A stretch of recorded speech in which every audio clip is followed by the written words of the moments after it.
Programang ito ay rated SPG. Striktong patnubay at gabay ng magulang ang kailangan. Maaaring may masiselang tema, lengguwahe, karahasan, sexual, horror o droga na hindi angkop sa mga bata.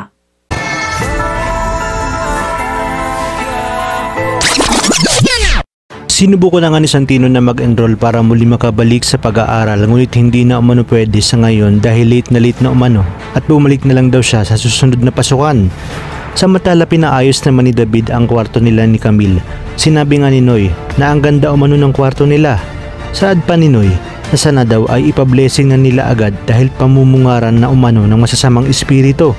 Sa kabilang banda, sinamahan naman ni Mang Berting sina Primo at Lucio sa kanilang paghahanap ng trabaho at sa kasamaang palad, namukaan nga sila ng isa sa kanilang ina-applyan. Sila umano yung mga nagbebenta ng nakaw na gamit kaya naman pinaalis sila agad ng may-ari. Sinabi naman sa kanila ni Mang Berting na kung masama umano ang tingin sa kanila ng ibang tao ay mas lalo daw nilang patunayan na nagbabagong buhay na sila. Kinumusta naman ni Angkong kay Roy kung kumusta na ang intusan nito. Kung kaya't sinabi ni Roy na okay naman at maayos na i-deliver ang dalawang produkto. Nagtaka naman si Angkong bakit wala pa, kaya sinabi ng isa sa kanila na baka na traffic lang, ngunit wag lang sana na naharang ng mga pulis. Sinabi naman ni Roy na kahit maharang ng mga pulis si Tanggol ay hindi ito mahuhuli dahil nakita niya ang kapasidad ni Tanggol na magaling makipaglaban at handang makipagpatayan. Maya-maya pa ay dumating na si Tanggol dala ang malaking pera. At sa kanilang pagpasok ay agad nitong inabot kay Roy ang pera nang hindi nga nagpapahalata na alam na nila na sindikato ang mga ito.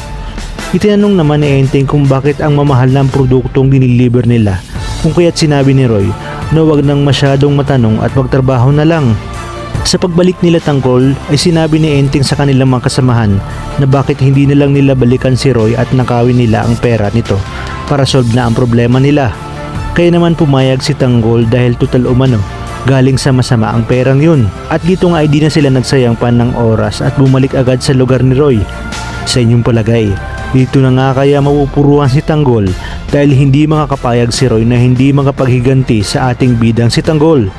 Kaya naman kapamilya, kapit lang dahil marami pa tayong dapat abangan dito lang sa bagong paborito ng sambayanan, ang FPJ's Batang Quiapo.